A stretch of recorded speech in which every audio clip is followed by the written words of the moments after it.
이렇게 말씀드렸는데 이게 궁금하실 거예요. 내가 교통사고로 인해서 실형이 예상이 돼요. 근데 피해자가 합의를 절대 안 하겠대요.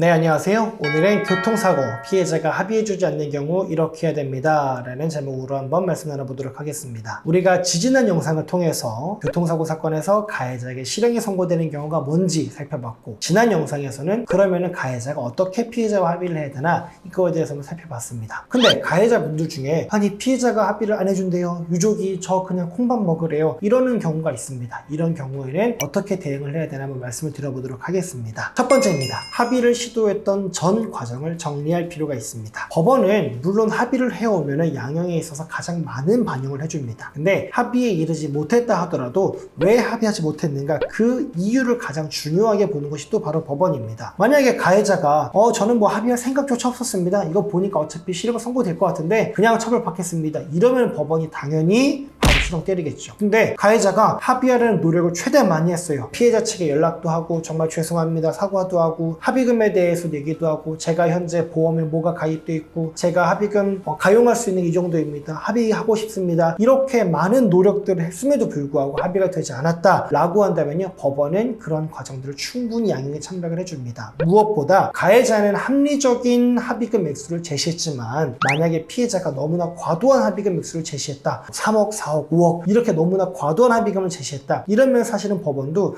이거 합의가 결렬되긴 했지만 가해자 측에서는 할 만큼 한 거 아닌가 라는 생각을 해주기 때문에요, 내가 만약에 합의가 되지 않았다 라고 한다면은 합의를 하기 위해서 어떤 노력들을 했었고 어떤 준비들을 했는지 그 전체 과정을 정리해서 법원에 제출할 필요가 있습니다. 두 번째, 최소한 치료비 영수증이라도 제출하시는 게 좋습니다. 우리가 지금 하려고 하는 거는요, 형사합의거든요.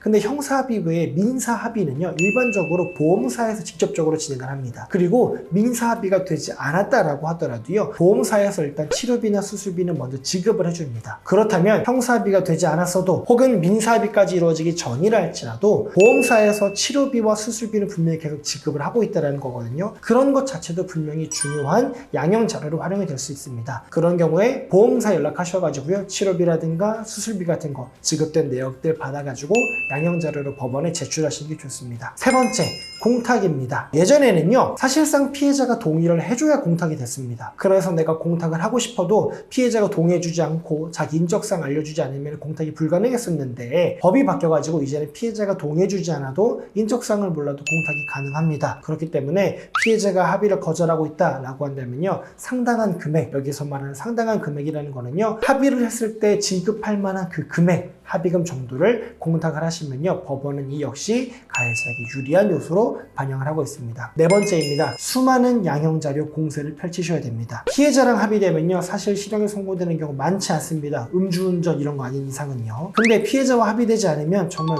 위험한 거예요. 그렇기 때문에요, 이 경우에는 정말 있는 양형자료 없는 양형자료 다 긁어 모아서 제출을 해야 됩니다. 법원에서 보는 중요한 양형자료는 피해자에게 교통사고 발생 혹은 확대에 피해자에게 과실이나 잘못이 있는지, 혹은 가해자에게 사회적 유대관계가 있어가지고 이 사람을 구속하지 않았을 때, 실형하지 않았을 때에도 사회에서 정상적인 사회의 일원으로서 잘 생활할 수 있는지, 특히 이 사람이 부양할 만한 가족이 있는지, 이 사람에게 형사처벌 전력이 있는지, 이런 것들을 살펴보거든요. 만약에 피해자와 합의가 되지 않았다고 한다면요, 이런 것들을 최대한 제출을 해서라도 실형을 선고되는 것을 반드시 막아야 될 것 같습니다.